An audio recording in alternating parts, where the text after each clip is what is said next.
14 फरवरी 2019 दोपहर का वक्त था। जम्मू कश्मीर की सड़क पर सीआरपीएफ का लंबा कॉन्वॉय आगे बढ़ रहा था। जवान अपने कैंप की तरफ जा रहे थे।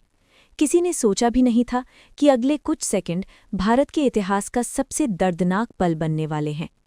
अचानक एक जबरदस्त धमाका हुआ। इतना बड़ा ब्लास्ट कि जमीन कांप उठी, धुआं आसमान तक चला गया और कुछ ही पलों में कई घर हमेशा के लिए सूने हो गए।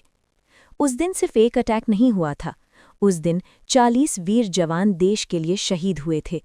ये कहानी है पुलवामा अटैक की, एक ऐसे दिन की जिसे भारत कभी भूल नहीं सकता।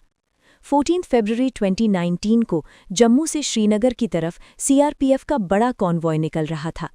इस कॉन्वॉय में लगभग 78 गाड़ियां थीं और 2500 से ज्यादा जवान सफ़र कर रहे थे। कई दिनों से बर्फ और ख़राब मौसम की वजह से मूवमेंट रुक गई थी, इसलिए एक साथ इतने जवान भेजे जा रहे थे। दोपहर करीब 3:15 पर कॉन्वॉय पुलवामा डिस्ट्रिक्ट के लेथपोरा एरिया से गुजर रहा था। तभी एक कार तेज़ रफ्तार से कॉन्वॉय के पास आई।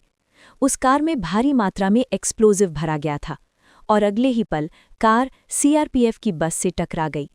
फिर हुआ एक खौफनाक ब्लास्ट इतना पावरफुल था कि बस के टुकड़े दूर दूर तक बिखर गए। आसपास की गाड़ियां भी नुकसान पहुंची। पूरा इलाका धुआं और चीखों से भर गया। रेस्क्यू टीम तुरंत जगह पर पहुंची। घायल जवानों को हॉस्पिटल ले जाया गया, लेकिन तब तक 40 जवान देश के लिए अपनी जान दे चुके थे। कई और जवान घायल हुए। इस हमले की जिम्मेदारी टेररिस्ट ऑर्गेनाइजेशन जैश-ए-मोहम्मद ने ली। हमला करने वाले आदमी की पहचान आदिल अहमद दार के रूप में हुई, जो कश्मीर के पुलवामा एरिया का रहने वाला था। जैसे ही ये खबर पूरे देश में पहुंची, हर तरफ सन्नाटा छा गया। टीवी चैनल्स पर सिर्फ एक ही न्यूज़ चल रही थी। लोग सड़कों पर उतर आए। हर जगह गुस्सा था, दर्द था और शहीद जवानों के लिए सम्मान था। देश के अलग अलग शहरों में कैंडल मार्च निकाले गए। लोगों ने शहीद परिवारों के लिए मदद भेजनी शुरू कर दी।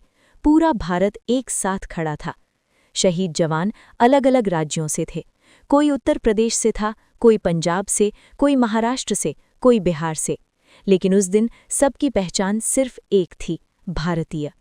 किसी माँ ने बेटा खोया, किसी पत्नी ने अपना पति, किसी बच्चे ने अपने पिता और पूरे देश ने अपने वीर सपूत। इस अटैक के बाद भारत सरकार ने सख्त कदम उठाए। दुनिया के कई देशों ने भी इस हमले की निंदा की। इन्वेस्टिगेशन एजेंसीज ने तुरंत जांच शुरू की। नेशनल इन्वेस्टिगेशन एजेंसी यानी एनआईए ने केस संभाला। जांच में कई लोगों की भूमिका सामने आई, कई गिरफ्तारियां हुई और कई आतंकी मारे गए।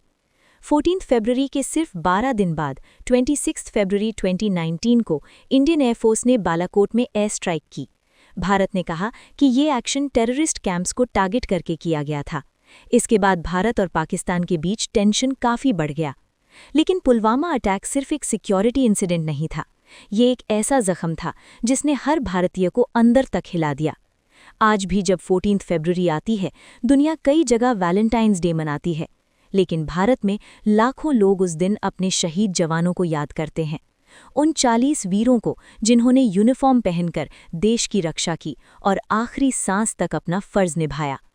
पुलवामा हमें याद दिलाता है कि हमारी सुरक्षा के पीछे जवानों की कुर्बानी होती है, परिवारों का दर्द होता है और अनेक बलिदान छुपे होते हैं। आज भी देश उन शहीदों को सलाम करता है।